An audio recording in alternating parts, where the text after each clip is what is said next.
Anya,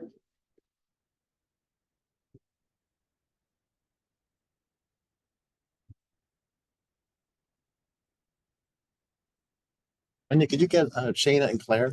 Oh, there's Claire. Okay. And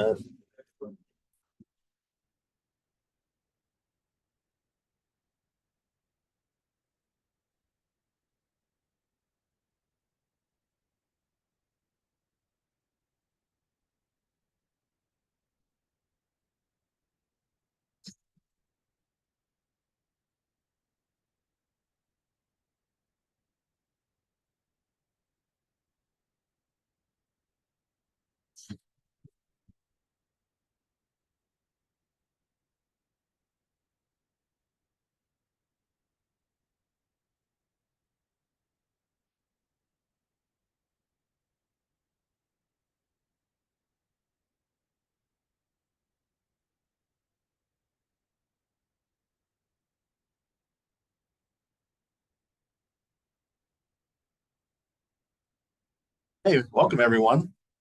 My name is Dave Dembski. I'm a member of the Puget Sound PMI Professional Development Team. This is our first inaugural event, so I'm very excited to be here. I'd like to see the many smiling faces out there.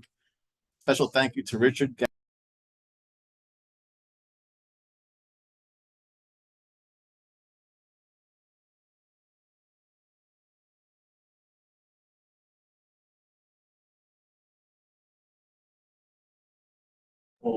LinkedIn and resume development with a twist on project management, which is why you're hopefully all here.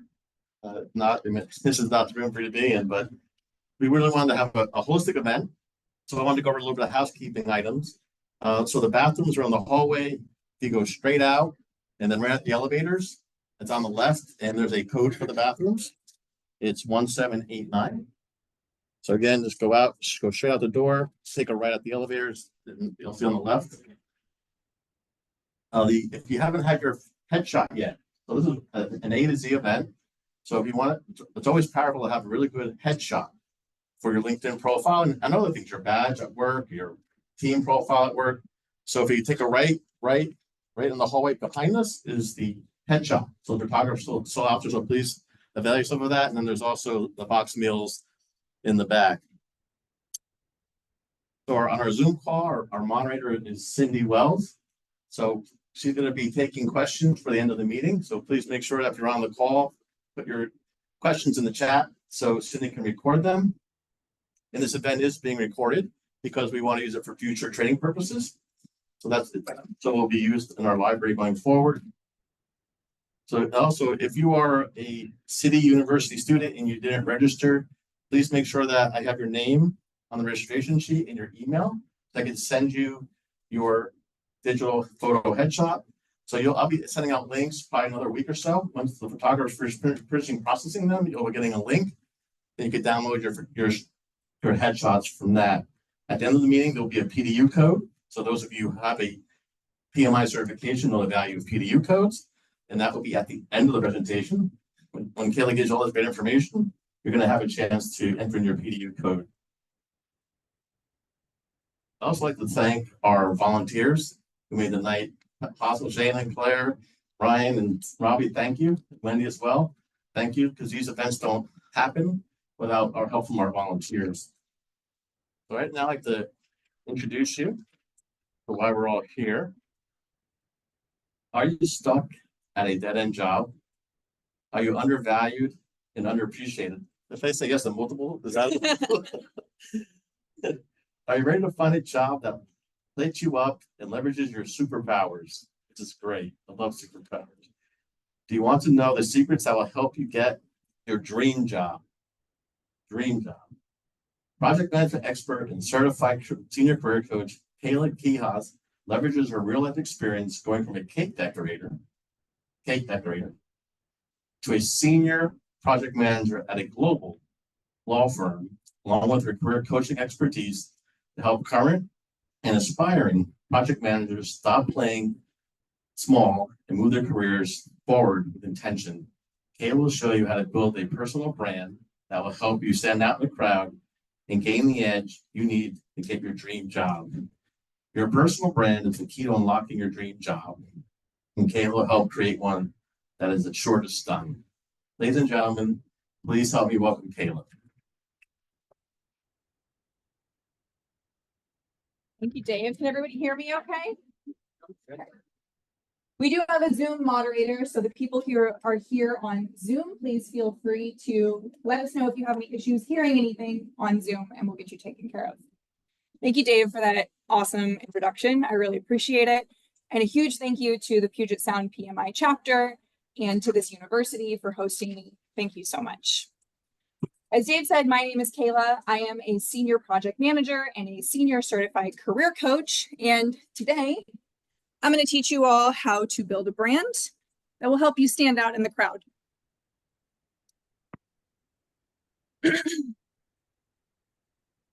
And this works. Oh, next slide, please. Sorry, I have to remember that I have to say next slide. Okay, great. So this works no matter what bucket you fall into, okay? So bucket number one, you're trying to break into project management. How many people here want to be a project manager? 1, 2, 3, 4, 5. Awesome, awesome, great. Second bucket, you are looking for your next project management job. You're already a project manager, but you're ready to move on to the next thing. Who here? Awesome, awesome. Third bucket, you want to get promoted within your organization. You want to move up that ladder. Who here falls into that bucket? Nice, awesome. So no matter where you are, we're going to go over strategies today to help you do this. And I know that it works. How do I know it works? I know it works because this is what helped me go from a cake decorator to a senior project manager. And I'm going to share my story with you. My story starts in 2016 with me crying over cupcakes. Crying over cupcakes. I am working 70 hours a week, 12-hour days, completely on my feet, totally underappreciated, underpaid. I get to a point where I can't take it anymore. But to a point where I really want to do something serious about it, just to a point where I want to talk to my manager about it, just have a conversation. So I go in and I say to her, look, this is not what I signed up for. The days are too long. I'm not getting paid enough. I didn't sign up for this. Her response, you did sign up for this. You made your bed, now lay in it or quit. Has anyone ever told you that? You made your bed? Yeah, it's so disrespectful. That's how I felt. Something inside of me just like snapped in that moment. And the whole world seemed to go very still for me because I knew that the next words out of my mouth were going to completely change my life. So I look at her, still kind of in disbelief, and I say, okay, then I quit. Has anyone here ever wanted to do that? Just want to look your boss in the eyes and say, I quit. Yeah. It felt great. And it was also terrifying because I didn't have a job lined up. Okay, I was living in a government subsidized studio apartment with my husband at the time. I was the sole breadwinner. He was in law school and we were still paying off bills from me being in culinary school. It was a really scary situation, really terrifying. But I do prevail. I get another job pretty quickly and I land a job at a law firm. I'm offered a receptionist position, which I take and I'm very excited for. It's my first real job, my first big kid job, not a cake decorator anymore. I work my way up the ladder at this small law firm. I start as receptionist, I move to accounting clerk, then I go to accounting manager, then I go to assistant office manager. I work my way up. And I'm here for almost 5 years at this organization when I get hit by a triple whammy. I get divorced. I lose my job. And as the cherry on top of this poo sundae that I am being served, We're in the middle of a global pandemic. It's November of 2020, and I am alone and I am jobless. One of the worst job markets we've seen, much like today.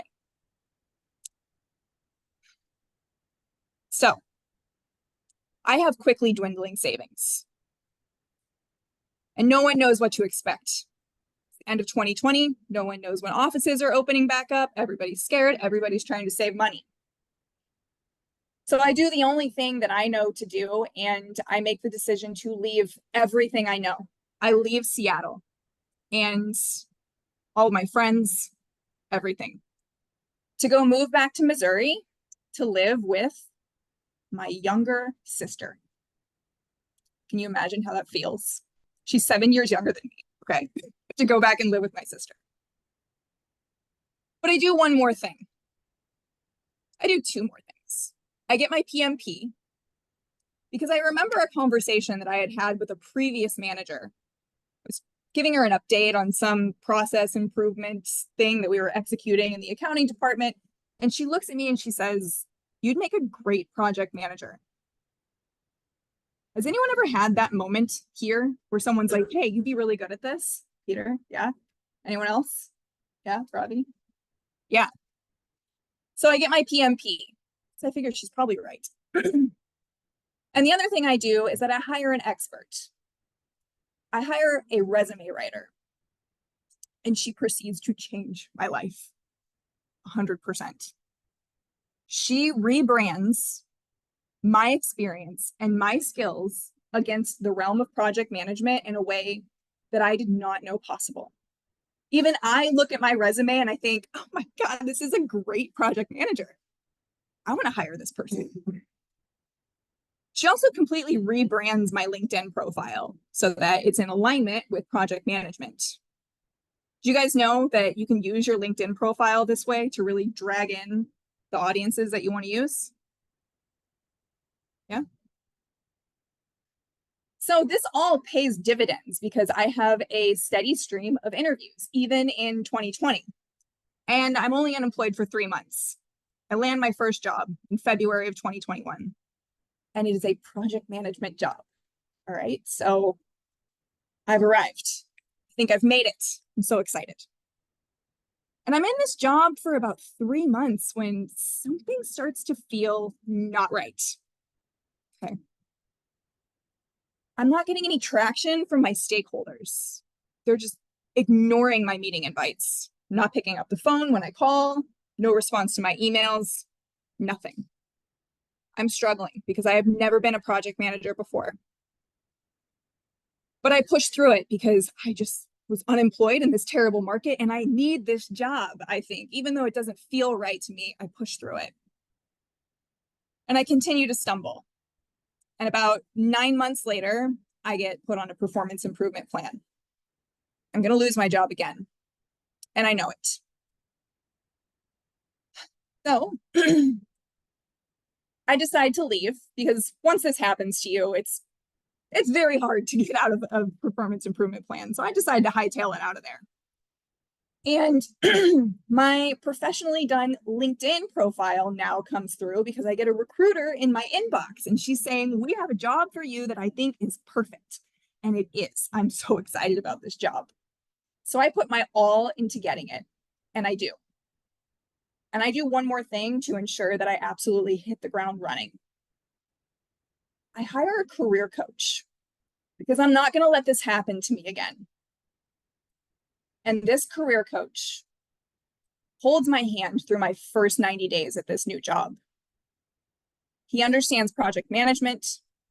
He knows how to navigate these massive organizations. He knows what it takes to be successful. Okay, so I go in with a massive boost to my confidence. And it pays off. It's a huge expense for me. It's terrifying, but it pays off because I proceed to kill it. I get traction from my stakeholders. My projects are successful.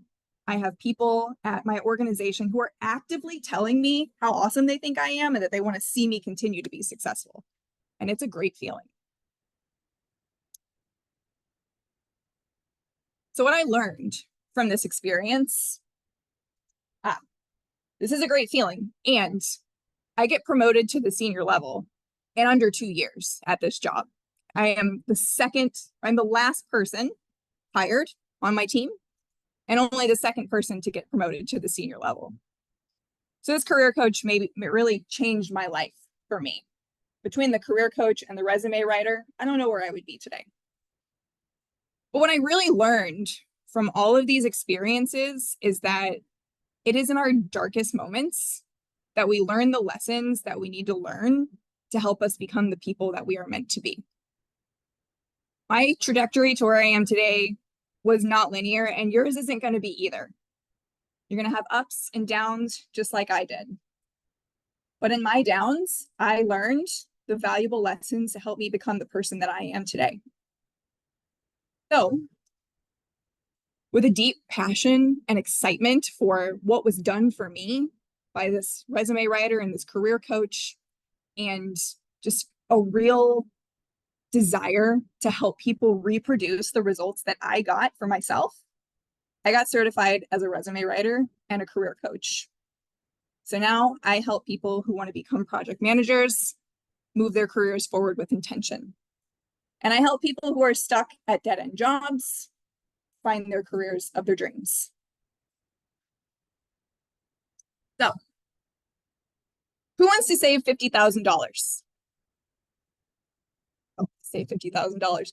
Because that is how much I have spent, over the past 5 years learning everything that there is to learn about building a personal brand so that you can land your dream job. Next slide. I keep forgetting to say next slide. This is live. Thank you. Okay. So why am I giving this knowledge away for free? I'm giving this knowledge away for free because I know what it's like.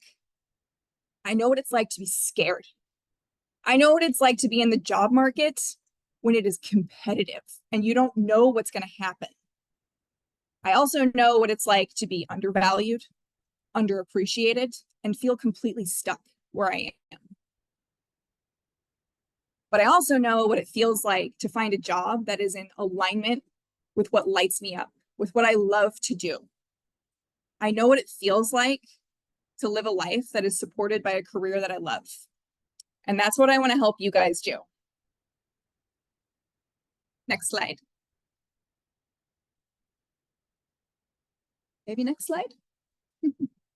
Thank you.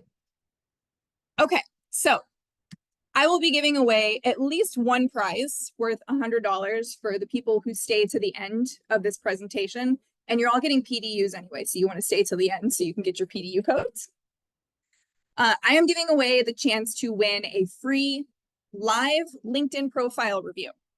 So I will pull your LinkedIn profile up. We will go over it for free for everybody to learn from. Okay, so we'll do that at the end. Next slide. So why is it so important to build a personal brand? Why do you guys think it's so important to build a personal brand? Yeah. Because with the introduction of the internet and global cross connection, you're one in a pool of hundreds of thousands, and there's no way to stand out unless you have a personal brand. That was beautiful. Beautiful. Anybody else have thoughts on that? Why is it so important to have a brand?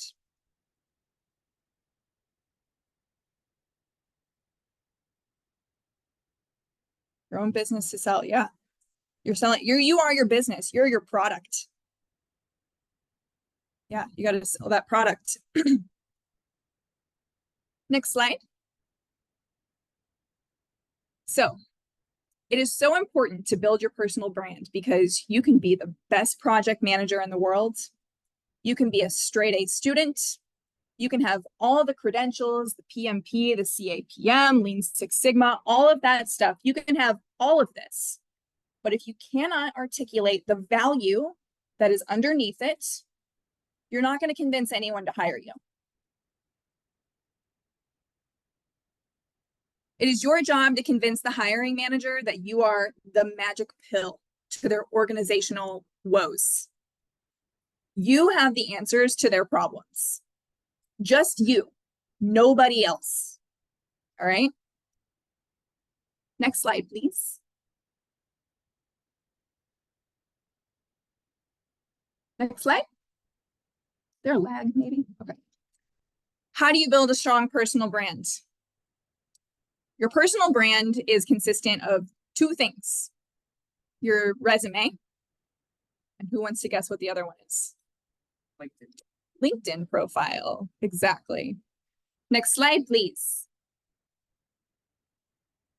So, after going through this myself, and after coaching career transitioners and helping them up-level their careers, here are some common challenges that I've seen when it comes to building a strong personal brand. And I want to know which bucket you guys fall into, okay? Your credential stacking, or you're relying on your grades, your straight A's. Okay, you get certification after certification. You are relying on this piece of paper to explain to someone how valuable you are. Who falls into this bucket? No credential stackers? All right. You don't have direct experience. You've never held the title before, and you don't think that your experience applies. Who falls into this bucket? Yeah. Third bucket, you have imposter syndrome. You have experience, but you don't think it qualifies you. And this includes being a new grad, because you do have experience, but you don't think it counts, or you're not sure how to translate it. Who falls into this bucket? Okay. And the final one is you have too much experience. You've done so much, you don't know how to condense it into that 2-page resume and tell a compelling story. Who falls into this bucket? Got one back there? Okay. It's a bucket I didn't name. Not all the hands went up. Is there a bucket I missed? Last one? General articulation of value. Articulation of value. Yep, I would say that's under imposter syndrome. Or maybe you don't have the direct experience. You think you don't have the direct I'm gonna experience. say number 2. Yeah. Great interviews. Need to get an interview. That's where I'm struggling. You need to get an interview. Yes, absolutely. You're not getting an interview because you're falling into one of these buckets. Probably number 2. Yeah. About school names and company names, about it, not to have it, or have it. You have a belief that you feel like the company names and the school that you went to are keeping you from getting the job interviews?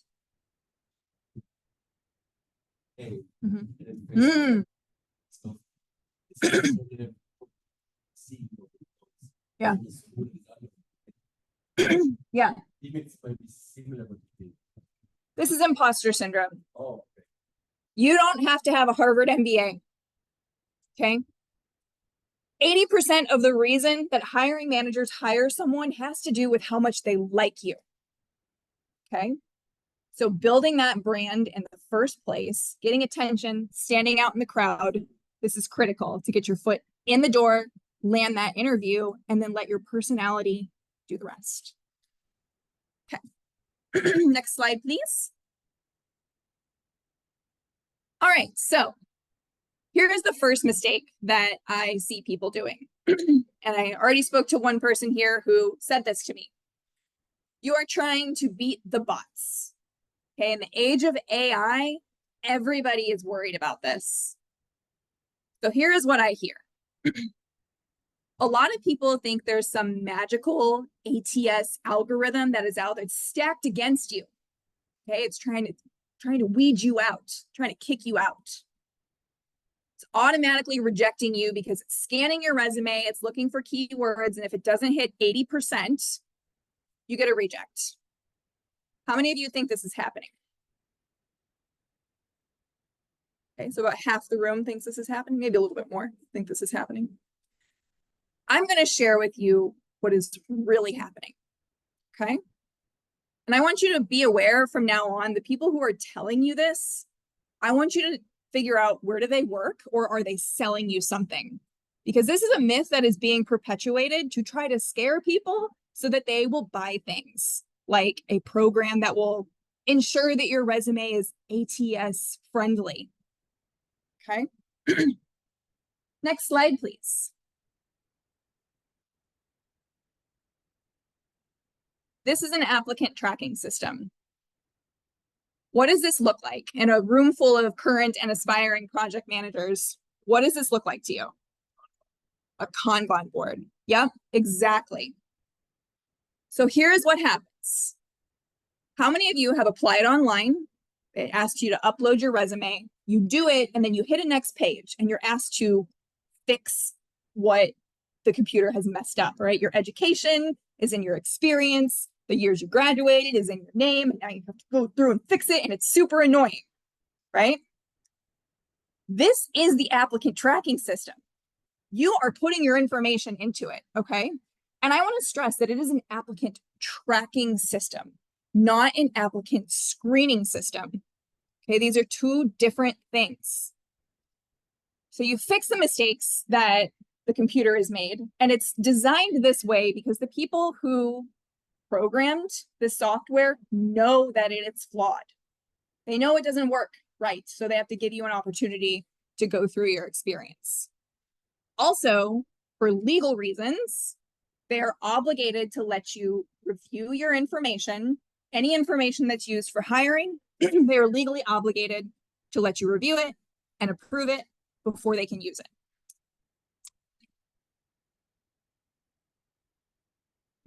So you fix all the mistakes and then you hit submit. Now you are in the applicant tracking system and you are here under applied. Nobody has any stars yet. Do you see that? No stars. You're just in there. This is so the recruiter can track where you are in the process. And what happens is all of these fields that you put your information into, it goes into a database. How many people here enjoy reading stuff off of an Excel spreadsheet? Numbers or words? Numbers. How many people enjoy reading words off a spreadsheet? You know, when it like pushes all the words off to the very side and you can't, it's really annoying, you have to scroll over and wrap. This is what happens, and recruiters don't like it. So what do? They find the attachment that is associated with you, which is your resume, and they open it. It is being reviewed by a person. This myth of the bots, the mythical bots, and I'm going to go over two more things that are myths about this. It doesn't exist. It is being perpetuated to scare people. I have spoken to many, many recruiters. They all confirm this is what happens. They look at it. They open your resume. They want to see your brand. They want to see how you are representing yourself. They want to see it for themselves, not through some spreadsheet. Okay. Oh. The recruiter looks at your information and they give you a rating. 1 through 5 stars, okay, in this applicant tracking system. Yeah. So you mean to say that they look at all profiles submitted against that one role, or they have a filter to filter out top 5%, 10%? So that's the myth that there is a filter that's, you know, trying to, yeah, go back, there you go. That's the myth that there is a filter that is like, oh, you didn't hit 80%, I'm gonna kick you out. That's not what's happening, okay? They're looking at your resume. You get 7 seconds, all right? That myth is real. You get 7 seconds to make an impression on the recruiter. They give you a star or they reject you. When they reject you, that's when you get the rejection email, okay? This is happening manually. That rejection email is an automated trigger when they say like, no, we're gonna move this to the never mind pile. That is an automated trigger and it sends out an automated email. But it's triggered by a person, a physical person. Now, do they stop looking at resumes once they've gotten enough? Yes, that does happen. Okay. And next slide, please.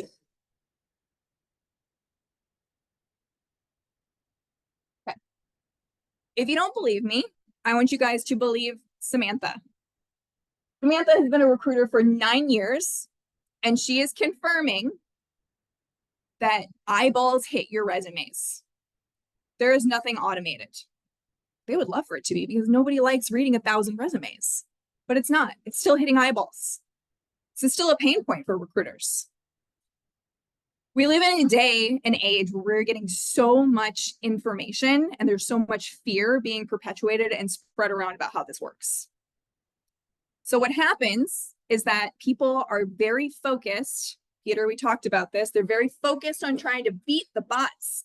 So they take everything plus the kitchen sink and they throw it on their resume and they hope something sticks. This is the mistake that I see. Do a brain dump onto the resume. So why is this a problem?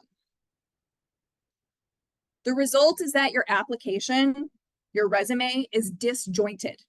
It doesn't tell a story. The recruiter only sees the 10% of the information on there that is relevant to them, and they see the 90% that's not relevant. You get 1 star, you get rejected. Okay? Next slide. Actually, 2 slides.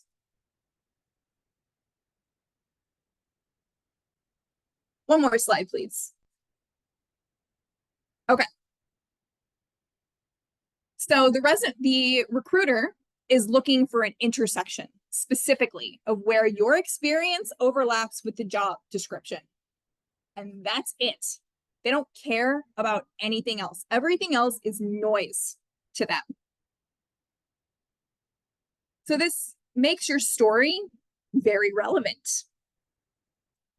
They want the story that's going to blow the hiring manager away. All right, this is what the recruiter is looking for. Put yourself in the shoes of the recruiter. What do they want? They want to make that commission, or they want to keep their job, depending if they're an internal or external recruiter. Either way, they want to blow the hiring manager away. They want to find that diamond in the rough and say, look, I found the perfect person for you. They're so great. Here's my commission. Okay, this is what they want.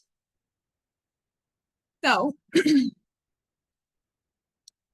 we've already learned that your resume gets about 7 seconds in front of a recruiter, right? Before they reject it or move you forward in that applicant tracking system. So I'm going to share something with you. Next slide, please.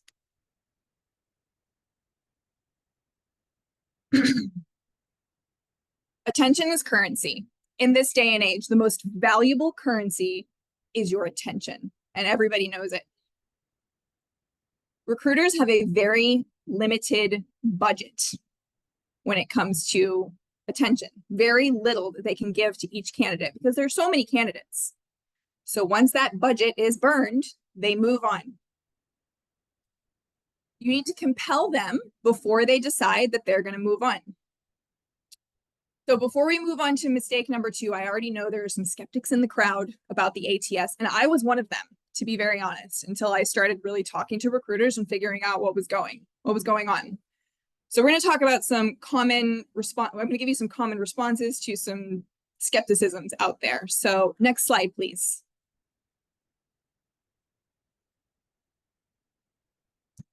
Why am I getting immediately rejected?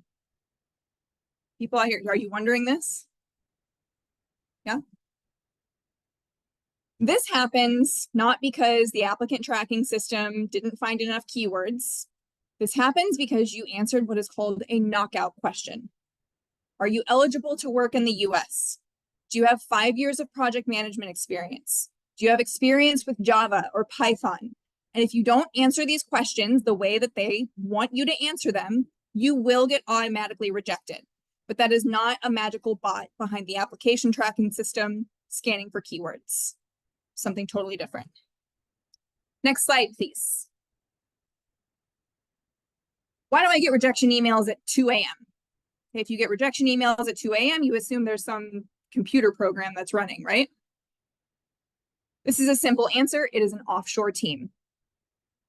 Yeah, they have outsourced it to somebody on the other side of the world because they don't like doing this. And it's actually pretty easy to train somebody to look through these, to look for what they're looking for, because they're just looking for that overlap, right? That's all we're looking for. Next slide, please.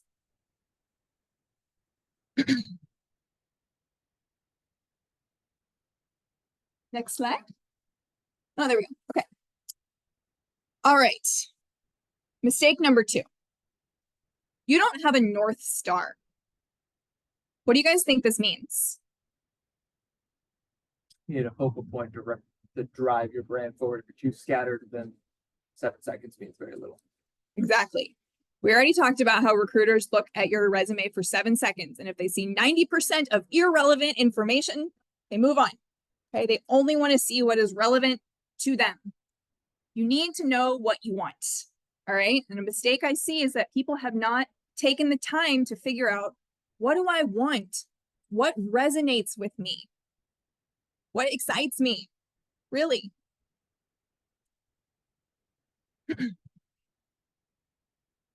For my project management people out here.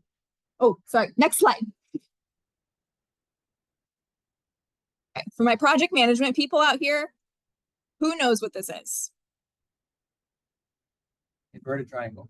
Yes, it is. It's something very specific in project management called the triple constraint, also called the project management iron triangle.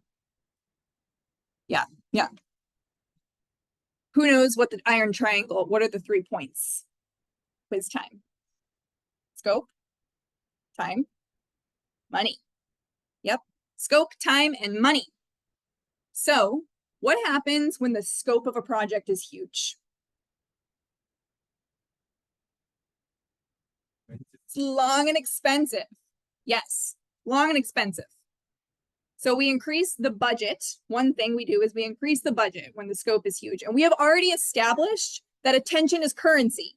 We cannot change the budget. All right, it is what it is. So the other handle we have to change is time. It's going to take you a long time to find a job if you don't have a North Star, because the recruiters are going to keep passing on you because you have 90% of what they don't want. You're not telling them a story. You're not telling them your brand. What do you do? What do you want? What problems do you solve? Next slide, please. So we need to develop a career vision. You first have to figure out exactly what type of job are you going for. And it starts with answering these questions. What type of environment do you thrive in? Fast-paced, relaxed, challenging, agile, startup? Is it well-defined and process-oriented, or is it a big organization with lots of people? What environment do you enjoy? What types of projects do you enjoy leading? Software implementation, process improvement, product development? Get clear on that. What type of problems do you enjoy solving? Well-defined, straightforward. Do you like just being told what to do and execute? You like ambiguous problems where you have to figure it out? Small problems? Big complex problems? Problems that involve completely reinventing the wheel, or do you like to take something that's already been established and just carry it along? What personality types do you enjoy working with? I work with lawyers. I'm a project manager at a law firm. They're smart, they're quick, they're highly educated.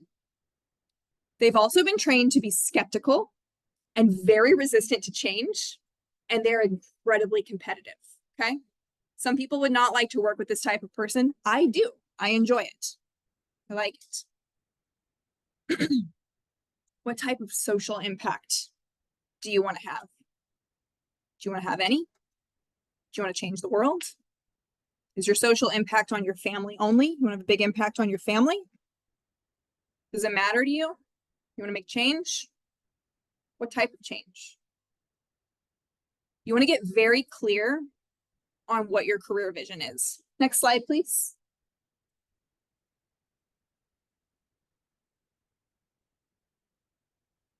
Okay.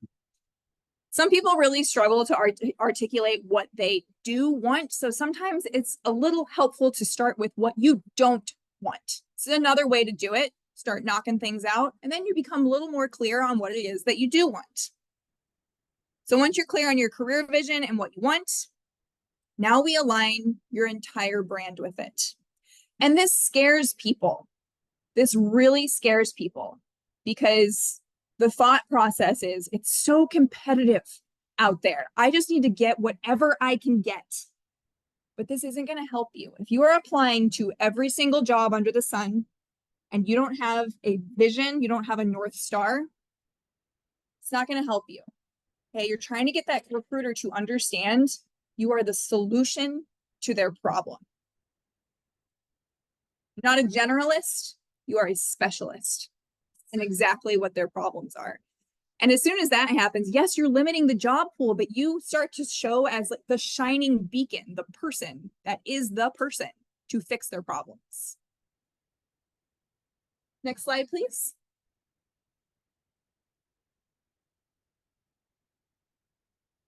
Mistake number 3. Your resume isn't visually appealing.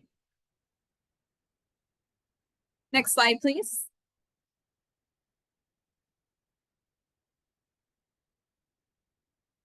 This is the first thing a recruiter sees, okay?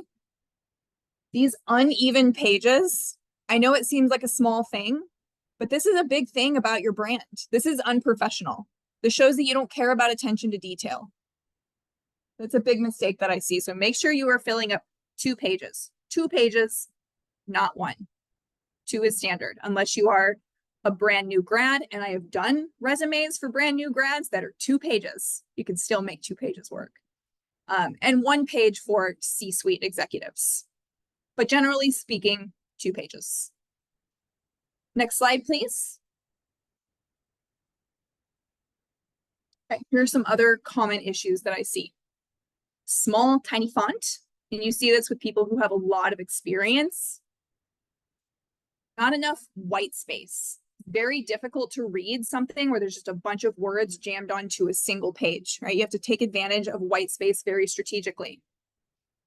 Unnecessary shading. Sometimes people will shade things in different colors to try to draw attention, but really it just comes off as unprofessional and it's very confusing to people's eyes. They don't enjoy it. And finally, squishing everything onto 1 page, okay? 2 pages. Give yourself enough room to talk about what a superstar you are. How small of a font is too small? I Small would font size, say yeah. you need to print it out and look at it and see, do your eyes hurt? Yeah. I'm hesitant to give you an exact number because, I mean, you don't want to be at a 7 or 8. Okay, standard is 12, right? But you can tweak that sometimes a little bit if you need a little bit more space. There's a lot of things you can tweak. Margins are one of them. The amount of space between your lines is another one. The amount of space between your paragraphs is another. There's a lot of things that you can play with, okay? Next slide, please.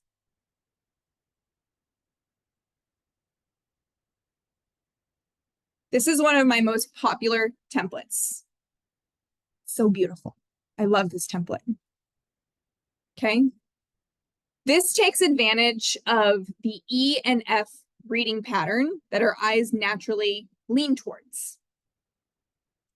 There's a lot of white space on here, so it's easy, it's pleasing on the eyes, very appealing, easy to read.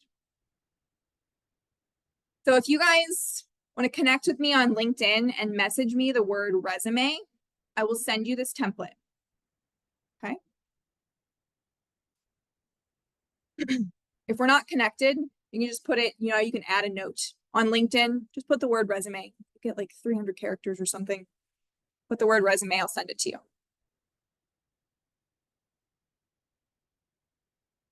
Next slide, please.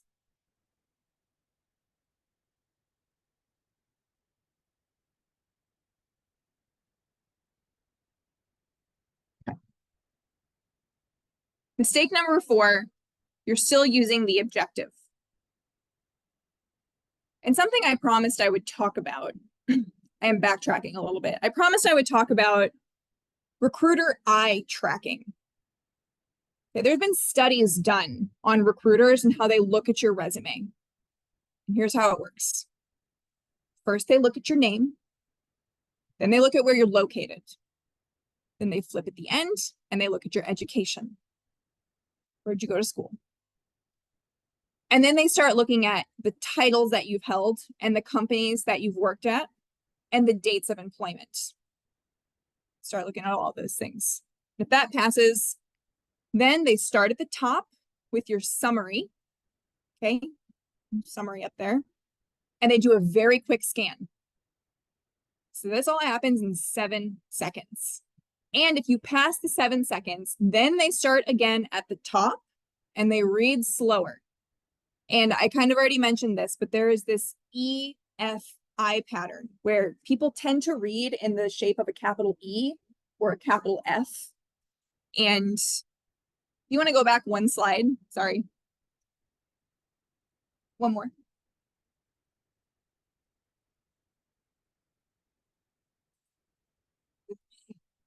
Pattern. Our eyes naturally read this way. So we want to take advantage of that. Okay, let's move back to mistake number 4. Next slide, please.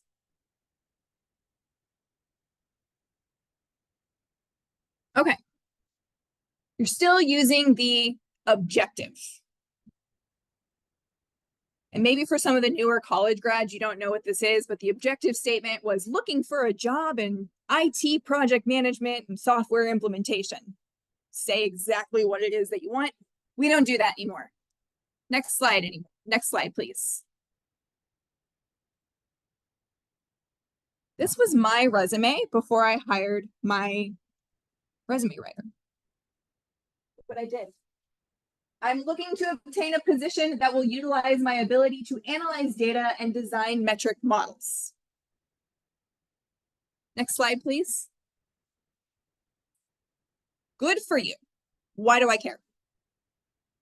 That is exactly what the recruiter is thinking. They don't care what you're looking for. They care what they're looking for.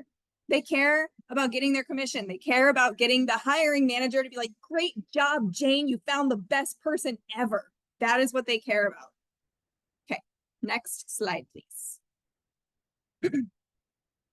This is my news summary. This clearly demonstrates my areas of expertise. There's no questions asked about what I do. Project management, data analytics, strategic planning, team leadership. PMP, Lean Six Sigma, all those things, they know it immediately. Next slide, please. Mistake number 5. You're not telling a story. Next slide, please. Okay, so we're back to the resume that I was using when I was trying to get my second corporate job. What do you guys think is wrong with this resume? Tear me apart, seriously. What's wrong with it?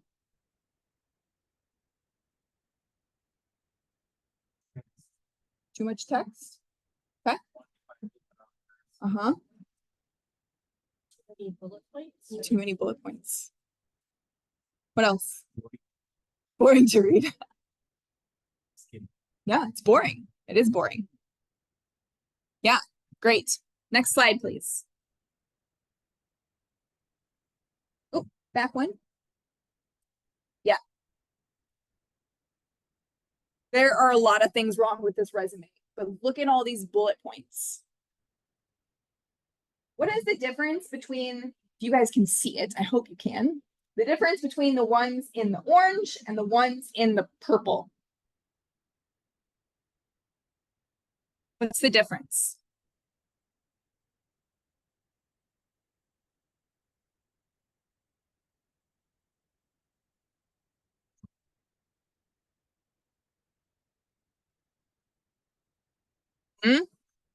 Yeah. What do you think it means that they're numbers? Measurable. They're achievements. What's in the orange box? Tasks. We talked about this, right? Tasks. Things that I did on a day-to-day basis. Some are my responsibilities. Some are accomplishments. Now the recruiter doesn't know where to look. They're spending their currency. They don't like this. Next slide, please. This is the new format of my resume. And this is the style that I use when I write resumes. What do you guys notice? What's that? What else?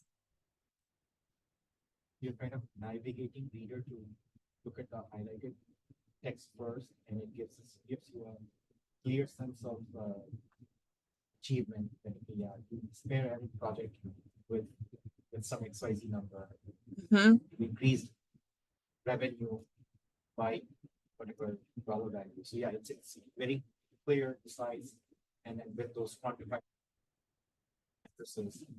kind of navigate. Exactly. Perfect. You're splitting up the day-to-day tasks, high level, what I was expected to do versus my accomplishments or my projects. Now they know exactly where to look, and they're actually drawn to the bullet points first. And so they're going to start looking at your achievements. And actually, if I were to do this again, I would take these two and move them up because you got the numbers up at the top. Next slide, please. So here's how you should think when you're writing your bullet points. Okay, this upside down inverted pyramid. You want to communicate what the broad business goal was. Talk about the project or the thing that you're doing, thing that you're trying to achieve. What the challenge was, if applicable, or what they were trying to do. What are they trying to accomplish? What are the actions that you took, and what are the results? And the results, it's not always going to be money, and it may not even always be a number. Okay, it might be implemented in the IT system, and you probably do have hard numbers that you can also introduce with that. But some people struggle with this. They think that if they can't come up with numbers that they haven't achieved anything, and that's not true. Just something quantifiable to show I did this. Next slide, please. Okay, so here's my resume again. Talking about telling a story. Take a look and tell me what it is that you think I specialize in.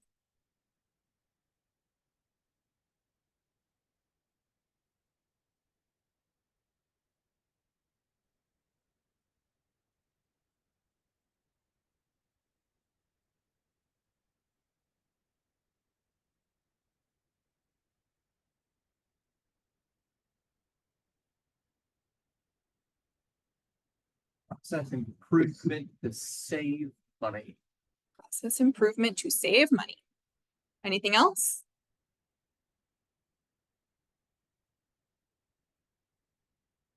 A data-driven, you do analysis. Data analytics. Yep. Those are the two big things that I do. Next slide, please. And this is demonstrating it. Okay. I work in a law firm, so of course I'm going to do legal support demand. Operations, financial insights. This is data analysis. Opportunities for improvement, refine processes, implement cost-saving measures. And then I have all of these things to support what that is telling them that I am doing. Okay. Next slide, please. Look how consistent I am in my brand. And if you guys were looking to try to figure out how to connect with me on LinkedIn, so you can send me the word resume, this is how you spell my name. This is me on LinkedIn. It's improvement, data analysis, strategic planning. It's right there for everybody to see. And it shows on my resume as well. More recently, I added strategic planning now that I'm at the senior level. Okay. So we're going to move on to LinkedIn. And LinkedIn is where you get to play around a little bit. We have 40 minutes left in the presentation. So we're going to go through this. And after we go through LinkedIn, we'll do the reviews. And after the reviews, we'll have a Q&A session. Okay. Next slide, please. LinkedIn mistake number 1. You don't know where recruiters spend most of the time on your profile. Where do you guys think recruiters spend most of the time on your profile? Experience. Okay. They spend the most of their time on your profile on the top 1/3. Your photo, your banner, and your headline. That is the first impression a lot of times in the 21st century that you are making on this recruiter. It's very important. If you don't have a picture, if you don't have a banner, a lot of times they move on. They don't connect with you. Why would they stay? 80% of their time is spent on the top 1/3. Next slide, please.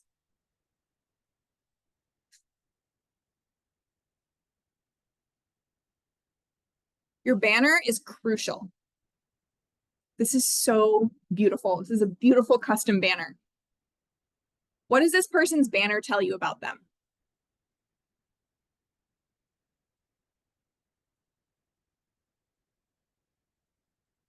What do you think? What kind of person are they? Player. Yeah, team player. People. Social impact. Social impact.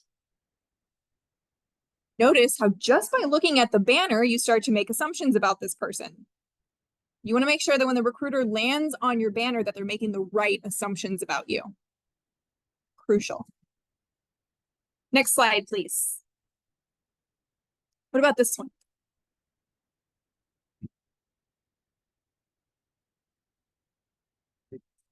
Efficiency. Anything else? Looks like you have, That's because it is. but it's an advertising for a product that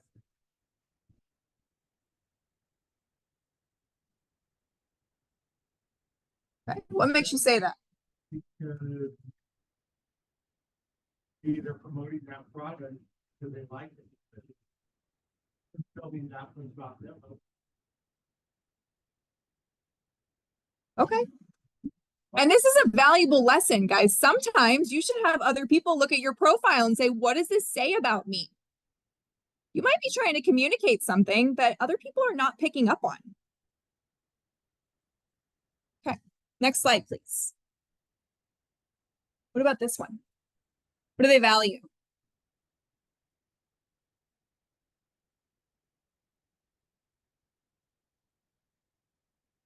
Teamwork? What type of organizations do you think would be drawn to this? Profit. Yeah. And their branding is very specific to nonprofits. So they know when they land on your profile, this is the type of person I am. And they haven't even started reading about you yet, but it compels them to keep moving. Next slide, please. Mistake number 2, you don't have a professional photo and you all just took care of that around the corner, right? Awesome. Next slide, please. The specific mistakes that I see are that the photo is not recent. It's from 20 years ago. It's blurry. It's in a non-professional environment. Selfie. Or you have dead eyes. This is really awkward, right? Nobody likes that. You want to communicate that you are professional, that you are competent, and that you are easy to work with. And you can convey all of this in your picture. And they did a great job out there. Next slide, please.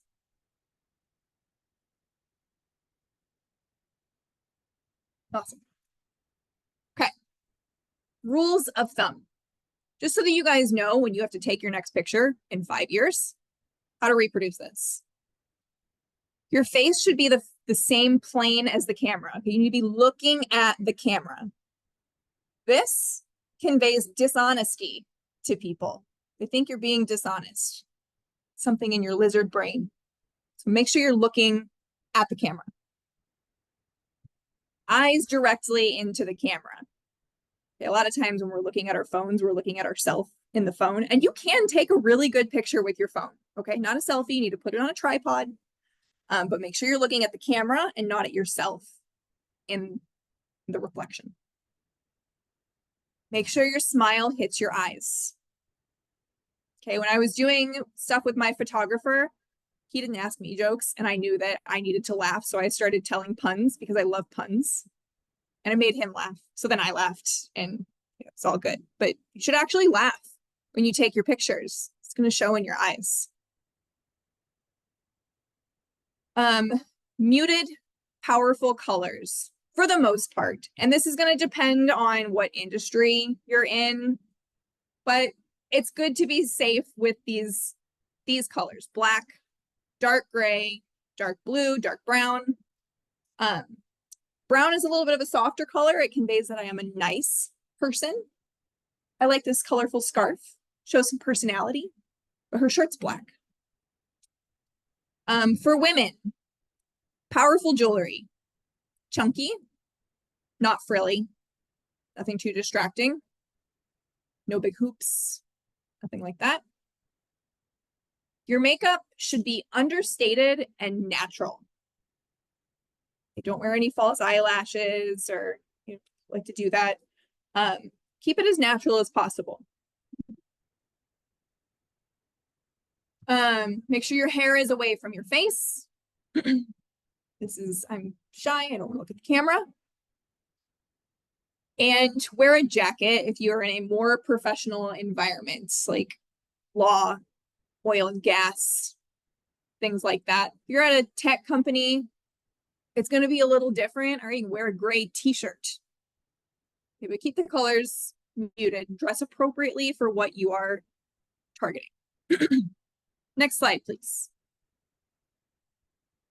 Men. Jacket, collared shirt, and maybe a tie, again, depending on the industry. Definitely not for tech, maybe for law. Definitely for law.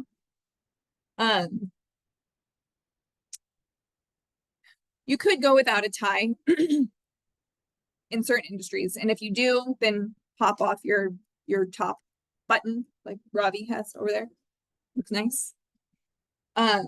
Ensure your shirt is a solid color, right? Stay away from loud patterns, anything like that. Black jacket, white shirt, and a tie. This is very, very expected, very formal. Oh, sorry. It's very expected if you are a judge or, again, law, something incredibly formal. Don't need to be that formal for your LinkedIn profile.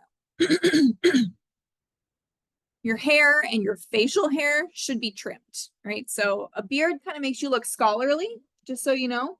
Teacher, right there, some facial hair. Yeah, it's trimmed and it's beautiful, looks great. Be well groomed, well presented, okay? Mistake number 3. Next slide, please.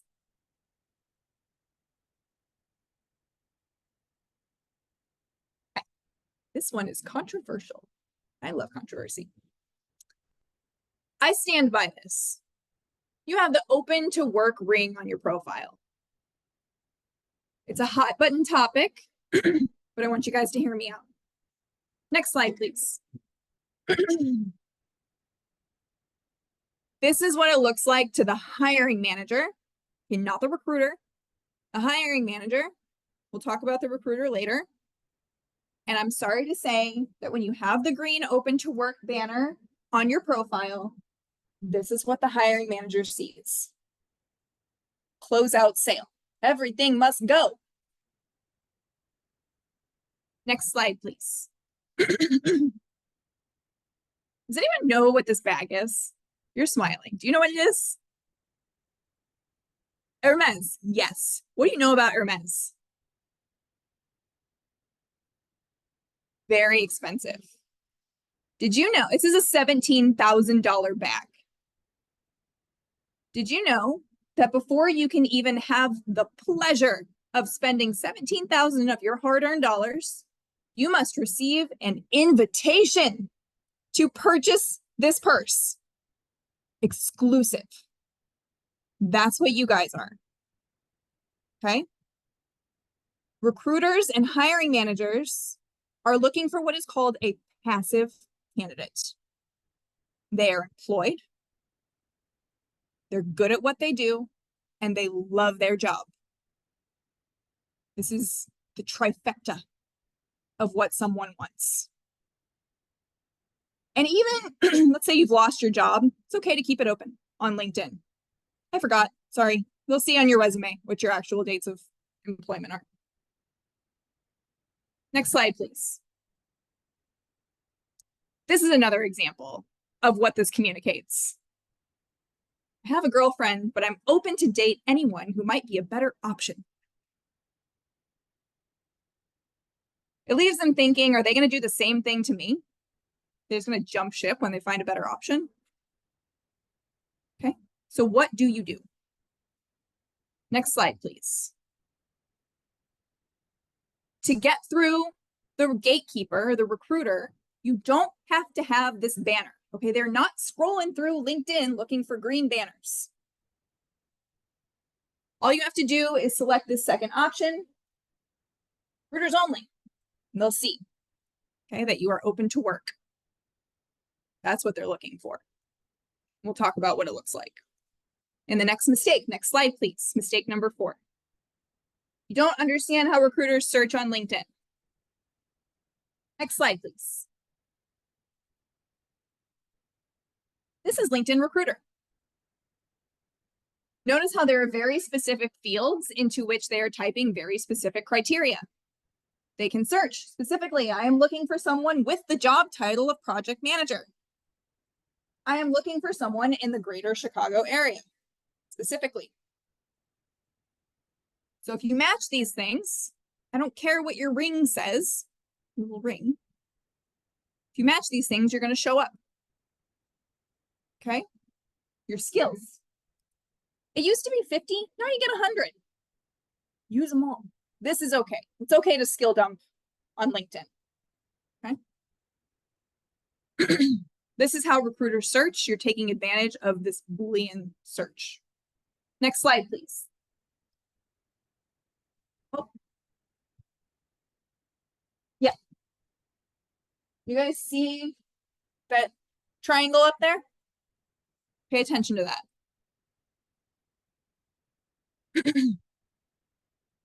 And this is open to new opportunities. This is how it shows up. It's not the ring, it's that box that you check. Also notice they have connections at the company that I'm looking for. They engage with the brand. Connect with the people at the company you want to work with. Comment on the company's posts. This does not have to be a lot of time. Like it, heart it. I have this new thing that I do where I take the post and I pop it into ChatGPT and I say, give me a response to this LinkedIn post. And then I will say, on a scale of 1 to 10, 1 being incredibly informal and 10 being as formal as you can be, you just gave me an 8. I want a 6. And put these personality traits in it. Fun, excited, peppy. Okay, and it'll give you something. Make sure other people aren't doing it though, because I have seen for really popular companies, I've actually seen some other people do it. You don't want to make it super obvious that that's what you're doing. So, edit it a little bit. We don't totally trust AI, but it doesn't have to take you guys a lot of time. And this is all you're trying to do, show that you are engaging with the company. Next slide, please. Take number 5, you don't understand the algorithm. Next slide, please. This is your social selling index, and it measures how effective you are at establishing your professional brand, finding the right people, engaging with insights, and building relationships. And it is updated daily. Now, you actually need LinkedIn Sales Navigator to access this, okay? And it's really meant for people who are trying to sell on LinkedIn, but it provides invaluable insights into how the actual algorithm ranks you and scores you. Okay, when the recruiters are searching for you in their Boolean search, The algorithm will boost you higher or lower depending on this: relationships, insights, professional brand, and connections. Next slide, please. Here's an example. Build relationships. These are the people you connect with and how often you interact with them. Messaging counts. LinkedIn Messenger. You're interacting. LinkedIn wants you to engage with their brand. Okay? They want you to engage with their product. Engage with insights. You are posting and interacting with others by posting, liking, commenting, sharing. Establishing your professional brand. What's on your profile? Also, I've seen it work time and again. You make small changes on your profile, okay? Go in, delete a period, save it. Go in the next day, put the period back, save it. You're interacting with your profile. LinkedIn likes it. It boosts you in the algorithm. Small changes. They want you to use your platform. Remember, attention is currency. They want you on their platform using it. Find the right people. This means connecting with people in your industry or with similar titles. Okay. Next slide, please. Let's hold those for the end. So we'll want to make sure we get to the LinkedIn reviews. Okay. We've covered a lot today. Who's ready to land their dream job? Yeah, you guys ready? Awesome. For those of you who are here today and are ready to take action, get your dream job, I'm offering a free strategy call to you guys. One-on-one call with me. It's going to be incredibly valuable because we're going to work very closely on what your goals are, what is blocking you, and we're going to come up with a strategy to help you get there. And just to be clear, this strategy call is for people who are ready to land their dream job and they're ready to do it immediately. And I am a full-time project manager. Okay, this is a passion project for me. This is something I do on the side. So I only work with a very limited number of clients at a time. So I want to give everybody the time that they deserve, the energy that they deserve from me. All right, so it's a very limited number of calls that I can do. So I invite everyone here who is serious about moving their career forward, about getting their dream job, about standing out in the crowd, beating the 500 people who are applying for the same job, to have a call with me. Now, some of you might be hesitant to book a call because you might be wondering, what do I charge? And I'm going to be very transparent with you that an engagement with me is a $5,000 engagement. Because it is worth it. But for everybody here who's serious and wants to move forward, I'm going to knock $1,500 off of it. I'm offering you all the engagement for $3,500. So when you sign up, it's going to give you a little place to put where you heard about me. Just make sure you put Puget Sound PMI, PSPMI, something like that so that I know. So I'm going to give you all a few minutes to do this. Okay. I'm going to drink some water because I'm super parched. And if you guys need help with it, let me know.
Okay.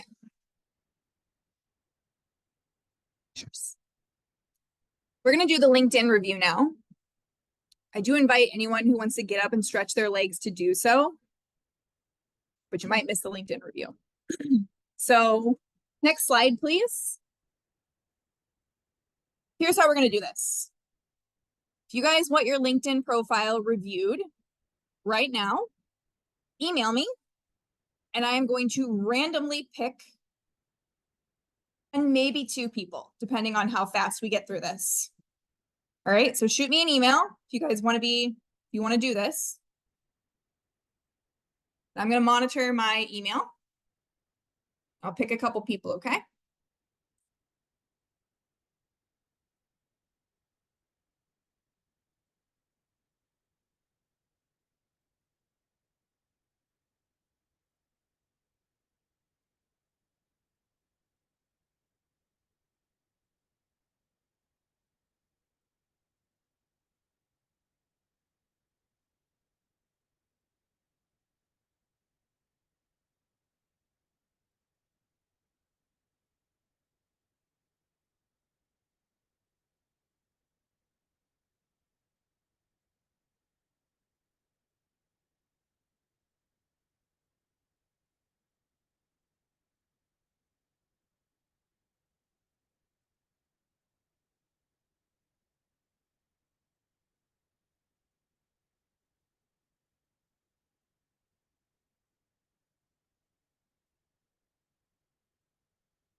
Okay, Peter got yours. Thank you.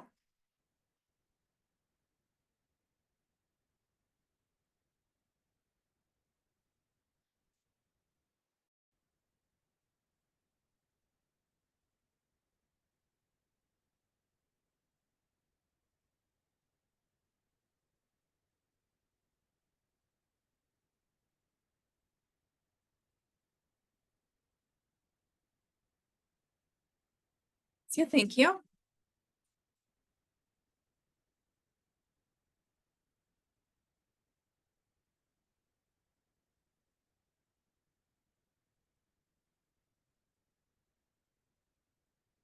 Okay, we're gonna give it like 30 more seconds here for you guys to get your emails in. Anna, thank you.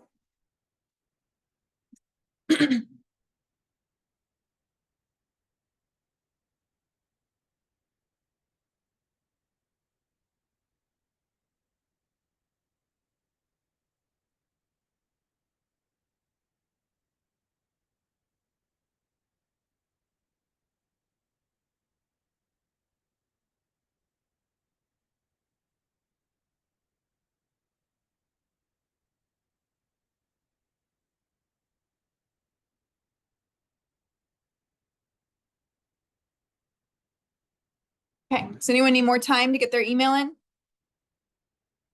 In this day and age, it's hard to tell when people are looking at their phones to send an email or looking at their phones to look at Facebook. I can't tell. All right, I'm gonna assume that everybody is in that wants to be in. All right, so I'm gonna pick a random name.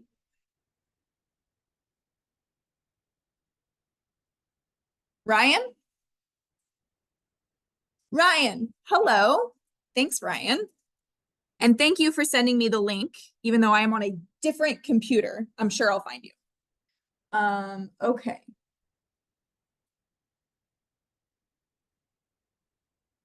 Ryan, spell your last name. Like that? Yeah. Oh, Z-E-N-G. Sorry, a little hard to hear up here. Is this you? Awesome. Nice. Okay. What do you guys think about Ryan's profile? Good picture, no banner. No banner. Anything else? Picture's dark. It could be, yeah, it is a little bit better in real life, in real person. Yes, Ryan, the first thing, you need a banner. So tell me a little bit about yourself, Ryan.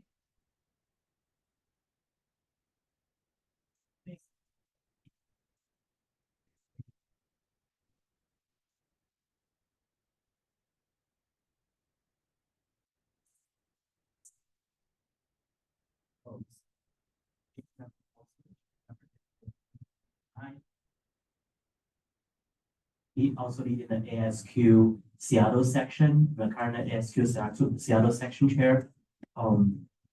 I used to work for Carlisle Interconnect Technologies for 16 plus years as a global director of project management and continuous improvement.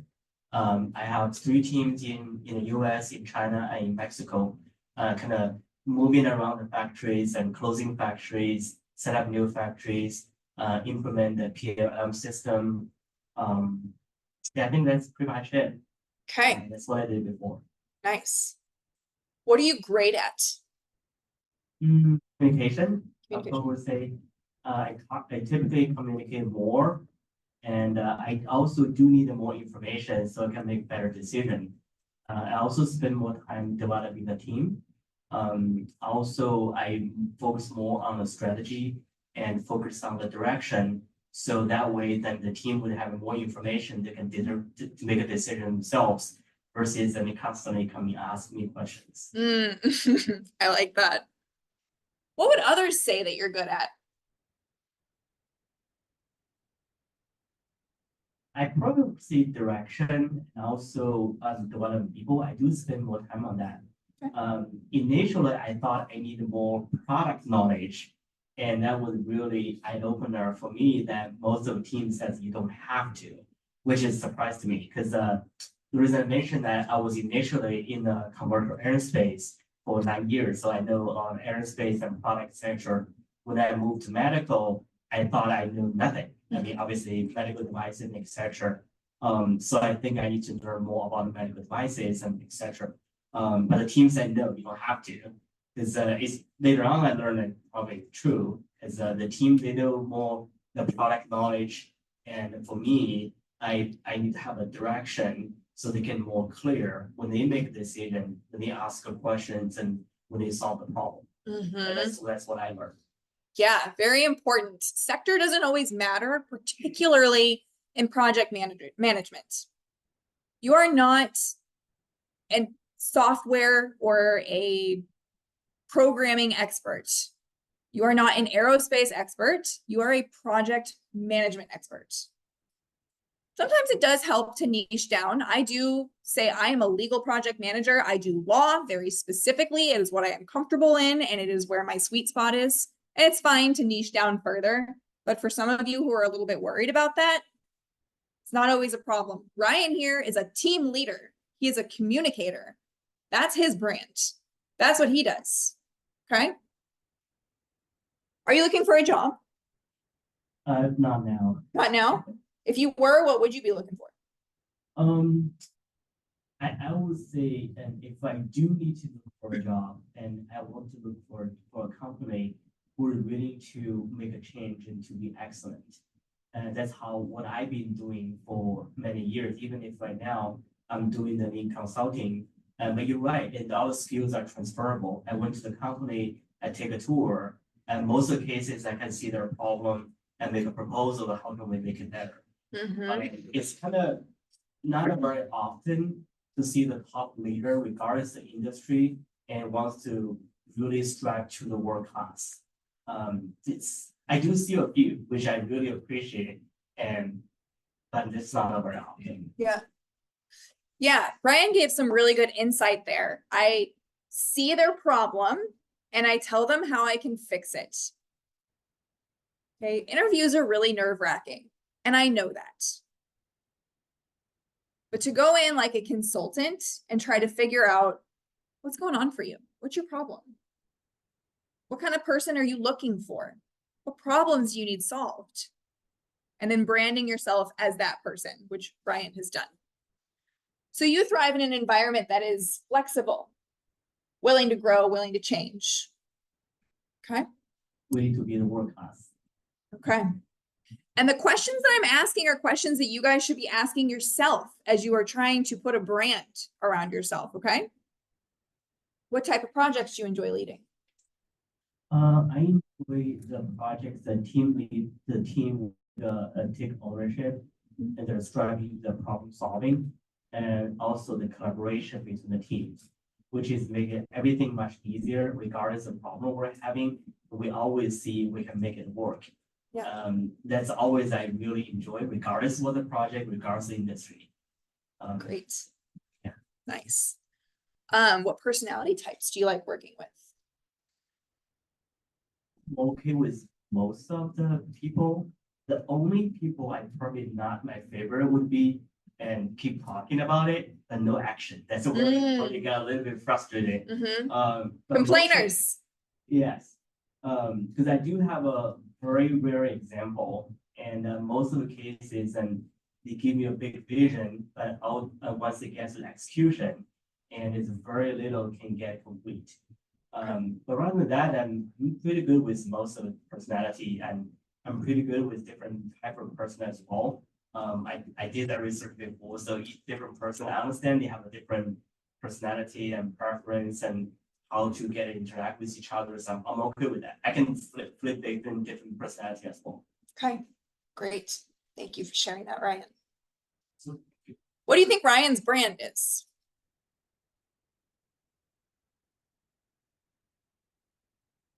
Go-getter, strategic leader, Facilitator. facilitator, problem solver. What else?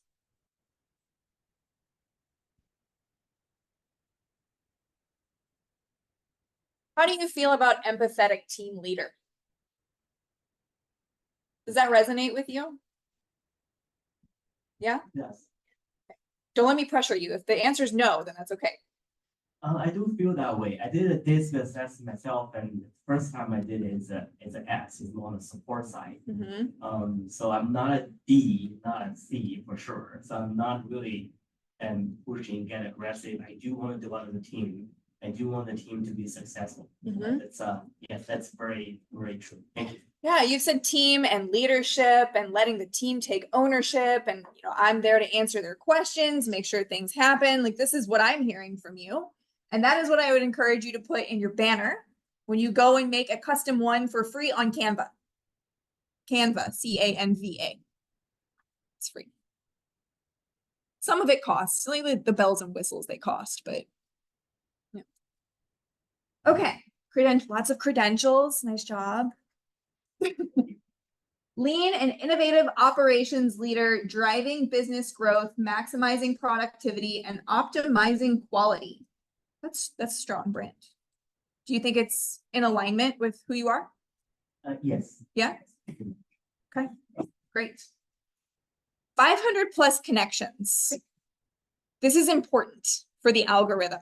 Again, the algorithm shows preferential treatment to people who have 500 or more connections and people who are active on LinkedIn. So that's great. I think your picture is pretty good. You have dead eyes a little bit.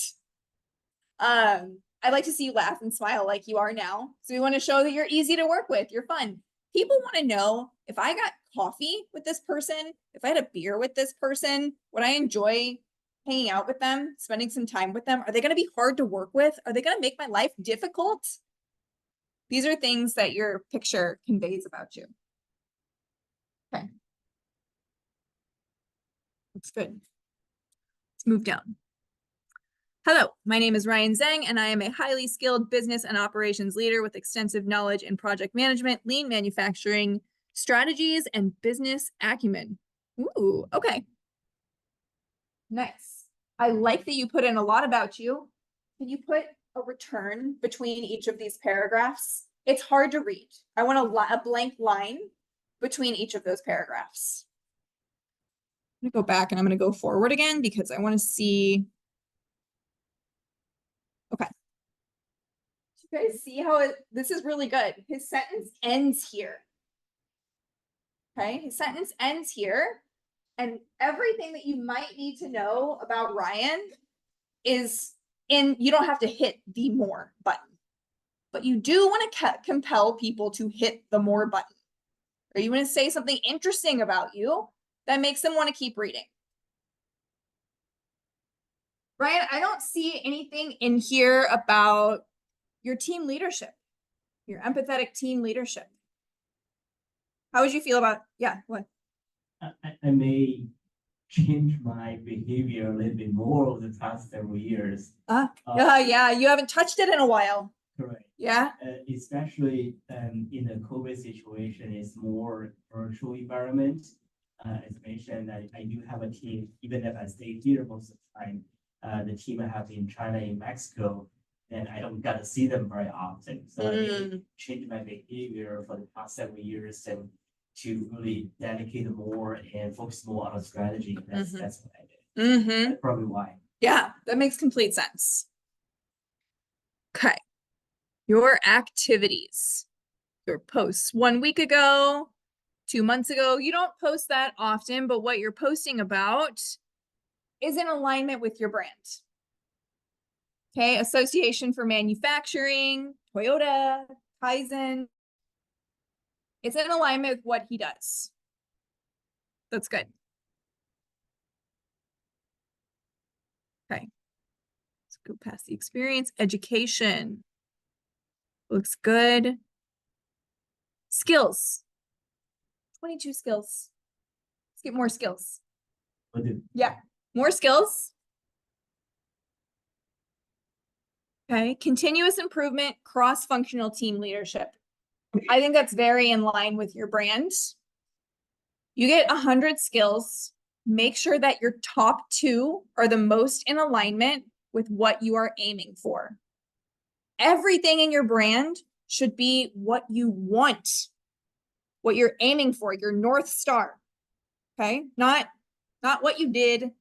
We do have to say what you did, but it needs to be in alignment with where you are going. So make sure your top 2 skills are there.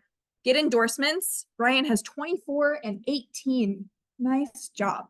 Good job. Get endorsements. Give the love to get the love.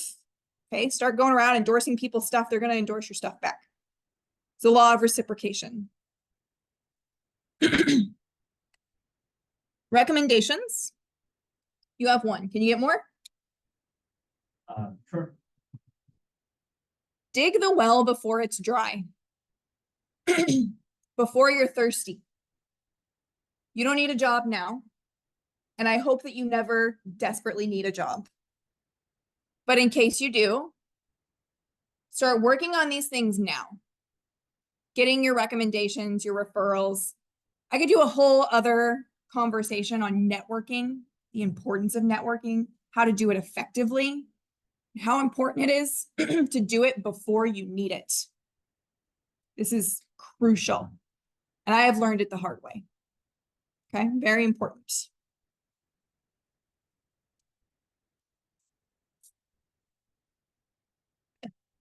You've done a nice job. Giving you a couple things to work on, a couple pieces of homework. Yes. Thank you for the insight. We're going to do questions in 1 moment. I think we are at time for the presentation, right? Thank you for being brave and submitting your profile for review. I appreciate it. Okay. Do we have announcements or should we just move right into questions? Questions. Someone just said they had a question. Oh, yeah, the profile says degrees or certificate behind the name. Can you talk about it or not? Because there's there are 2 approaches. Either you put like something behind it or not. What do you mean something behind it? Here, Ryan saying Hmm. there's teaching here. Many have MBA or Ah. PhD, but there are different approaches. Either you do it or some have a whole like lines or so behind the name. Don't do that. Yeah, what's the difference? That is too much. I'd say 3 is pushing it, but I'll accept it. I will accept 3. I don't know what these first 2 are. What are the first 2?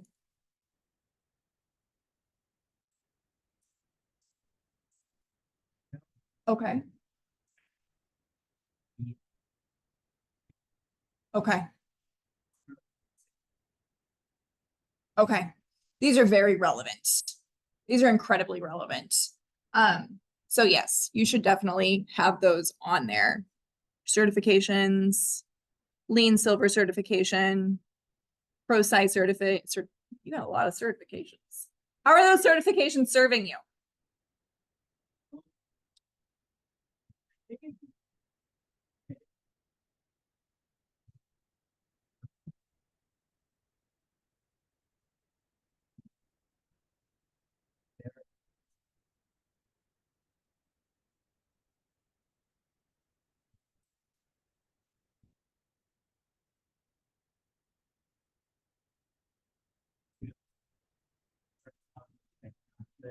know, exactly. Mhm. It's a different qualification idea. Yeah. Yeah. Yeah. Certifications can be very handy to help you get your foot in the door. Sometimes it can help depending on where you are, but at a certain point, it doesn't become so important anymore. But I'm very impressed with all your certifications. It's a lot. It's a lot of time. Okay, more questions.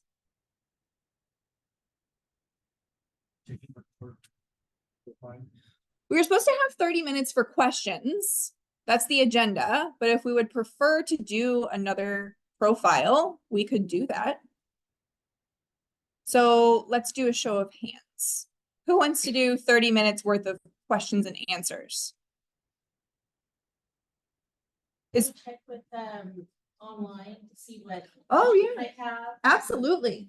Thank you for calling that out. I'm sorry, online people. What questions do we have from online? Can I see this? Yeah, the chat at the bottom. We do have questions.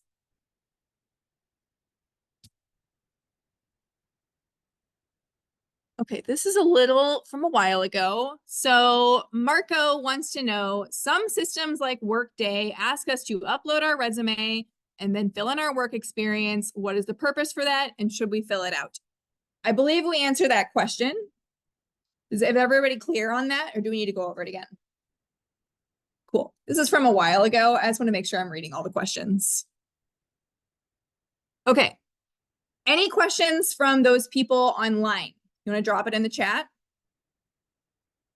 Give it a few minutes. Thanks for calling that out, Wendy. Yeah. Quick question. You said that we should have 500 plus contacts to play the algorithm game. Does quality matter, or do you recommend going just connecting with anyone? I imagine there is relevance for connecting with people that are like in the same industry as you. Yeah. That was one of the, but should you just kind of connect with anyone you've worked with in the past? Just connect to pump up your numbers. Quality and quantity both count. Here's how you do this fast. Join Puget Sound PMI chapter on LinkedIn or PMI or anything that is in the industry that you want to be in the direction that you want to be in. You're going to go and you're going to find the list of members, because you can always see the list of members.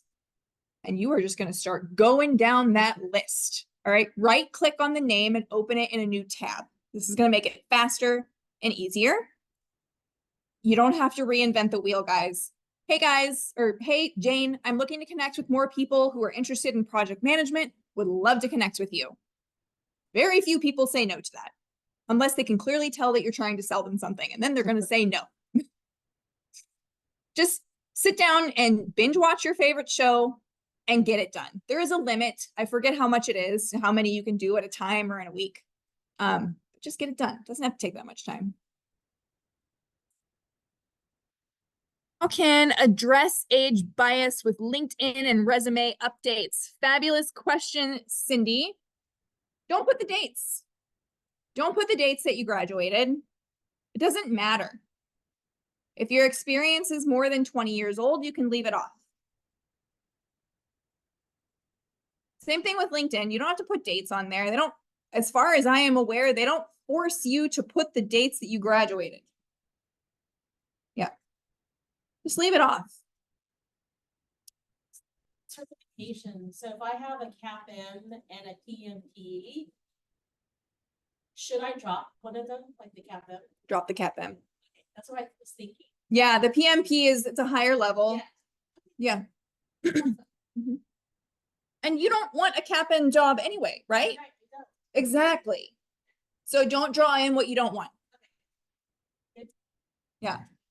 I'm not sure, Cindy, if you have some concerns too about your picture on there, if you're afraid that people will see your picture and think that you're a little bit older, but just smile, be happy, look fun and easy to work with. Okay. Any other questions?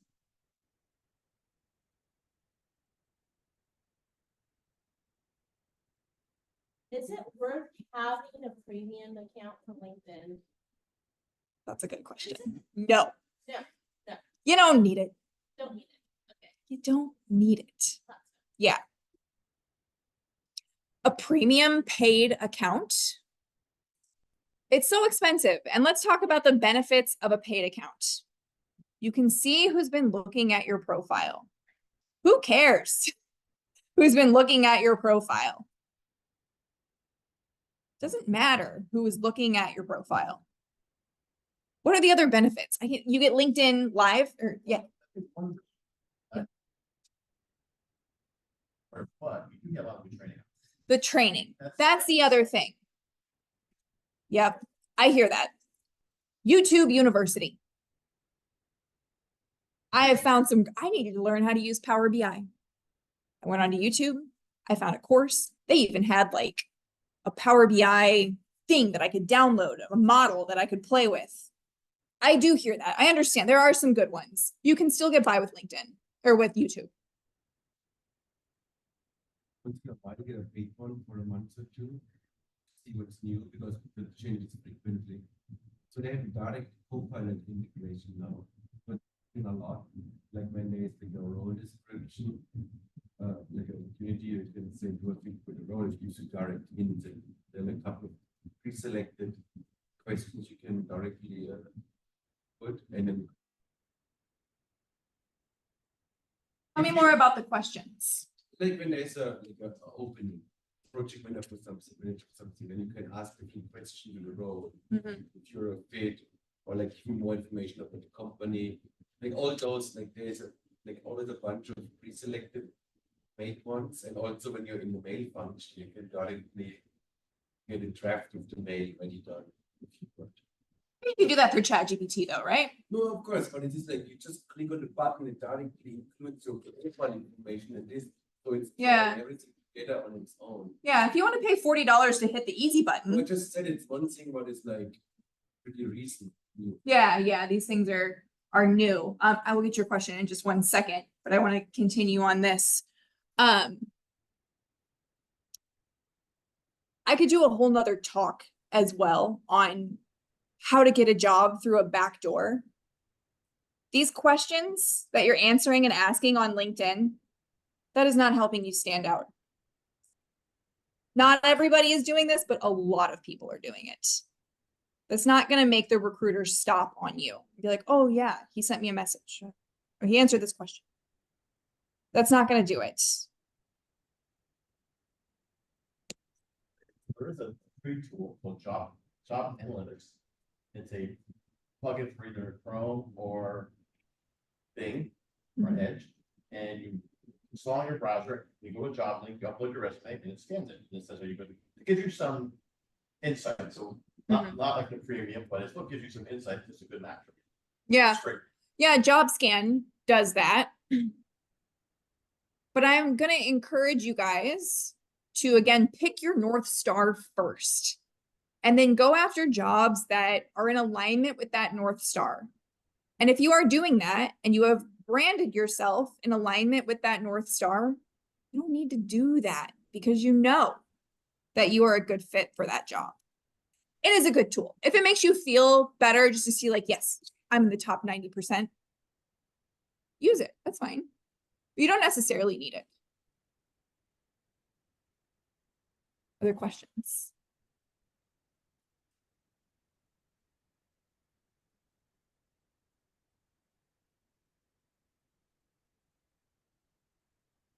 Well, I have the work experience before, but not related to the computer science or tech industry. So I put my experience on the LinkedIn, but I really confused about do I need to put it on my resume about like I'm looking for a new grad job in tech industry like SDE, but my past experience have nothing related to this, and my past industry is not tech. So do I need to put it there, or? Is the question, should you put a statement that says I'm looking for a job in this industry? Or is the question, should I put my irrelevant experience on there? I think the first one. Yeah. So that's the objective statement. And we don't do objective statements anymore. looking for a job in, you know, whatever, because they don't really care what you're looking for a job in, your branding should be in alignment. So if you don't have experience or to software development. Yeah. Well, first of all, you should talk to my partner, my boyfriend right there, because he's a software developer. Wait, and I'm going to continue to answer the question. You need to optimize your past experience for things that are important in software development. So go through and find a couple ideal job descriptions for you. Highlight what they're looking for.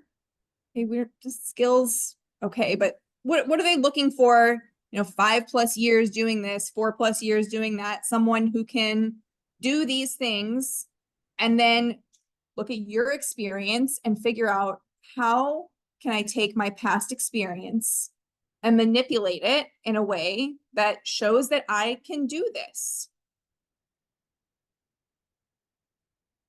If my past experience shows some ability like leadership or Mhm. ownership, something I'll consider about the cost of the company. This is, I think, it's not that important for a new grad position, but do I still need to put it there? You don't think leadership is important for a new grad? Not that important as a higher level. That's really what, to be honest, what I think. Okay. Yeah, do I still need to put some experience to show this ability on my new grad resume looking for a software developer? In my experience, leadership becomes more important with the more experience that you have. And yes, you're a new grad, but you also have some past experience, right? You have a mix of things. So you're trying to do a career transition. What is your past experience in? I support the manufacturing product, like support their supply chain, support the government relationship, something like that. So it's it can relate it to a project manager, but it's a really huge project, not a tech industry project, like one project maybe at least 3 or 4 years. Let's build a new factory, and at the from very beginning to it start to product the things. And you want to be a project manager, or you want to be a developer? What specifically do you want to do? For now, I prefer to looking for the software developer more than a project manager. Okay, software development. Yeah. So my advice is still the same. Go through, find your ideal job descriptions, and find where you can overlap. Now, some of this, 5+ years of experience coding in Java, you're not necessarily going to have that right now, right? And you know that. So this is, you know that you are missing something specific. So I'm going to encourage you to find some opportunities to volunteer where you can get some experience doing that on the side. All right. Because you know it's something that you need, and that's not going to change. And volunteering, I told someone this story out here. Volunteering is why I'm here today, because I know Wendy, because I volunteered for the Puget Sound chapter, for the data analytics chapter 3 years ago. Something like that. It's going to open up an amazing connection, a network of connections for you. And when you're doing a transition like that, and your past experience doesn't quite translate directly, we do what we do to translate. And then we also do backdoor methods. You focus a lot more on who you know and making connections and doing unique things to stand out in the crowd. And I have 2 stories to support this. When I wanted to be a cake decorator for the first time, I had never done this before, right? I saw Buddy Valastro, like Cake Boss on TV, and I was like, I want to do that. I went to culinary school, but I had never done it before. So what I did is I went to Michael's and I bought a fake styrofoam cake round. And I had like no money at this time. Very poor. So I got one round and I bought a couple bags of marshmallows because you can make your own fondant. You know, the stuff you roll out and put over the cake. You can make your own fondant with marshmallows. So I did this and I made 3, albeit looking back now, hideous cakes, but I did them. I took pictures and I printed it out and I took my happy self around Chicago and I started passing those pictures out to bakeries with my resume. And this is in 2011. All right, so the game was a little bit different, but you know, I was trying to do something different. How do I stand out? So I did this at a few bakeries, and I think like my 3rd bakery, I walked out, I handed the stuff to the girl at the front. I walked out, and 30 seconds later, I hear this girl going, Kayla, come back. And she's literally running after me, like out of breath. She goes, the owner saw what you dropped off. She wants to talk to you. So I went in, I got the interview, and I got the job. And it was one of the 2 like premier cake decorating places in Chicago. It wasn't like the corner mom and pop big cake place. It was a high place. This was me standing out in the crowd, coming out with a different way and using my unique strengths to make this transition. When I lost my job in 2020, I made a website for myself. I sat down with, you guys have the world at your disposal with this phone. Sat down, I recorded a video of myself, I wrote a script, and I thought from the hiring manager and recruiter's perspective, what are they looking for? And I spoke to them. I know that times are tough. I know that you're getting hundreds of resumes. I know that you're probably sitting across the kitchen table from your partner while your kids are screaming in the next room, and this is very stressful for everybody. So let me save you some time, and I'm going to tell you why I'm a good fit, and I'm going to say it to you so you don't have to keep reading through resumes. And I made this whole, that was on the landing page, I made this whole website about me. And when I got my job in February, 3 months later, the person who was then my manager said to me, your website really made an impact. So it's things like this. And these are things that I teach to the people who do programs with me is how to do things differently, especially when you're doing a career transition. It's hard. I know that. It's really hard and good for you for going out and doing what you want to do. Just have to think about it a little differently, okay? Yeah.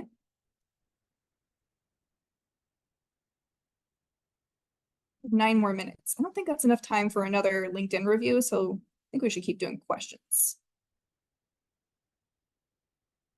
Other questions? What are problems that you are running into or fears that you have about the job market? I moved out here from Microsoft 3 years ago, and I was invited to layoffs last year. One thing I found frustrating was out of the 100 jobs I applied to, I would get some type of interview with a recruiter, phone screen, 1 out of every 10. So I got to about 100 before I got my final job. But one thing that really bothered me the most was the lack of a final response. So I was actually excited if I got a rejection email because that means someone did something. But majority of my jobs, like 85%, you never heard anything back. Mm-hmm. And even after sending thank yous through LinkedIn, Mm-hmm. we never heard anything back. And I think I can understand it not being a match, but I have a problem with this is not getting any response. Mm-hmm. Because then you're like, wow, I did 85 things that didn't really matter. Yeah. Any advice on how to get over that lack of any type of response? How to get over it. Yeah. Because we do have to inevitably accept this. Recruiters are just as frustrated as you guys, believe it or not, because they are getting inundated, like absolutely smashed by phone calls, emails, messages. And I mean, I don't know about you guys, but I get fatigued from getting messages all day. Just like imagine what it's like. So the first thing I'm going to encourage you to think is that it's not personal. They're not doing this because they don't like you. They're not doing this because you did something wrong.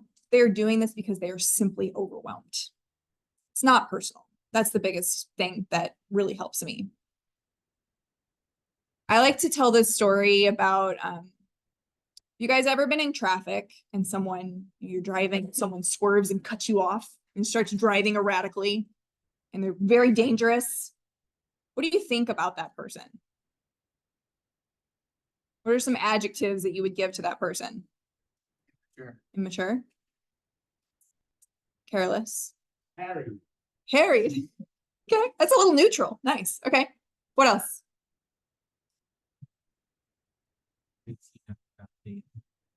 Hmm. So when you think this person is careless, what emotions does that elicit in you? Caution. Okay. Irritation. What else? Frustration. Do you like feeling that way?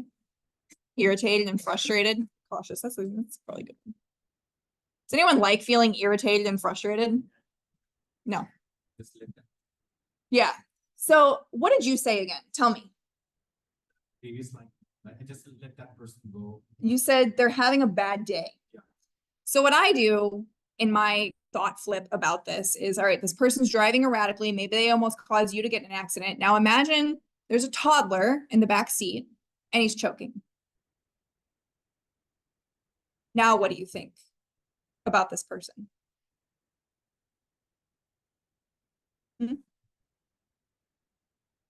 You don't know what's happening for these other people. You don't know if they're just being a big fat jerk or if they're trying to drive to the hospital because something bad is happening. But in the latter situation, you look at this person and you think, I hope that whatever is going on for them is okay. And some of you might pray, some of you might just wish them good luck, whatever it is. But don't you feel a lot better when you think about it that way? So this is what I encourage in all situations, not just being ghosted by a recruiter. It's frustrating. I know. It's not about you. I promise you. Does that help?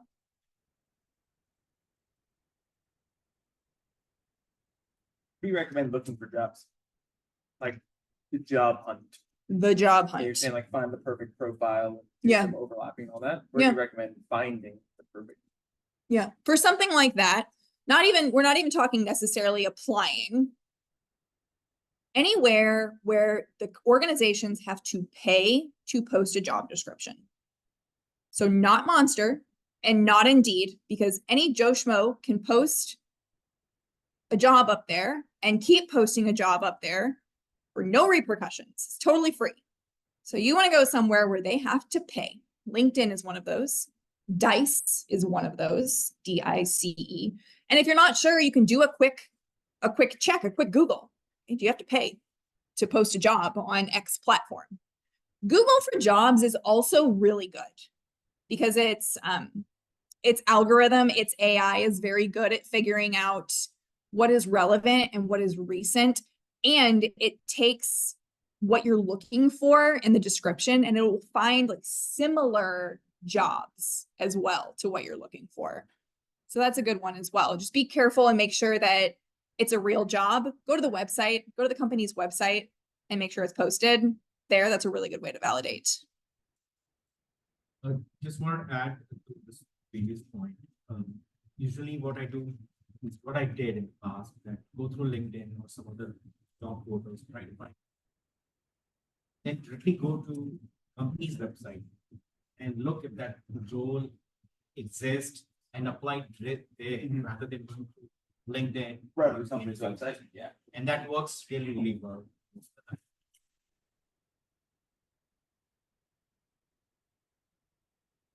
Any other questions?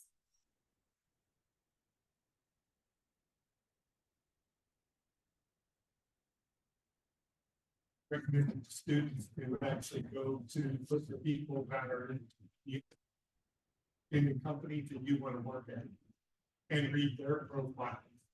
Find out what they talk about, promote about their. If you want to get into aviation, then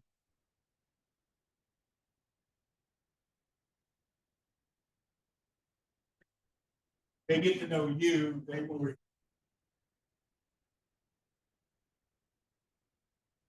If they get to know you and they feel like you would be a good fit for training that have, they'll recognize you. Absolutely. You're starting to talk about networking and networking creatively. And for you trying to do a job transition from one position, from one industry to another, like a huge leap, this is invaluable. Going and finding people on LinkedIn who have a similar background to you, similar past experience, and now going and connect and are now doing exactly what you want to do. Oh my goodness. Connect with them and say, I just saw that you made a leap from X to Y. I want to do that. That is so cool. Let's connect. And then when they connect with you, ask them to meet you for a virtual coffee. People love to talk about themselves.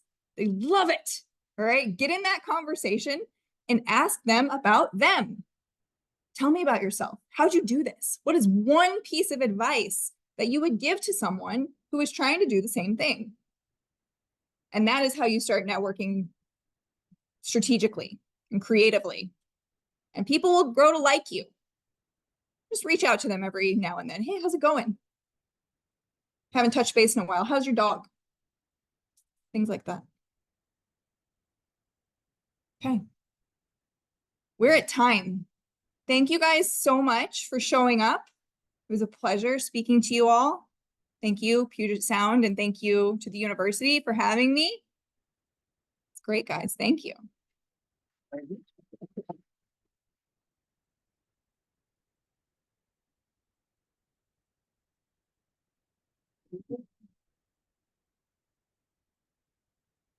Great insight into the resumes and LinkedIn and City. Thank you again for hosting us, and we'll be doing it together in the future. And we're already working on our next event. So thank you for all coming out, braving the weather and the parking challenges. So we appreciate you guys coming out. I hope you look forward to the Puget Sound PMI chapter. There's a lot of great information and insights on training and opportunities in that field. It's a great source of information for starting out. Feel free to take some of the lunches and the meals in the back end of the batch. So thank you everyone for coming out. And guys, if you got value from this, it would really help me if you could give my videographer a quick snip on what value you took away from this. I would really appreciate it. It's very helpful for me. Yeah, he'll be out in the hallway. Thank you guys. Oh, we just gotta shut down the.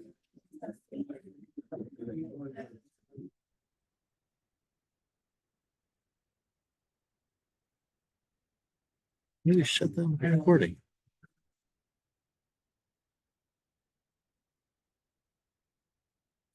I'm trying, as it shut down. It's on, right, say, tell her.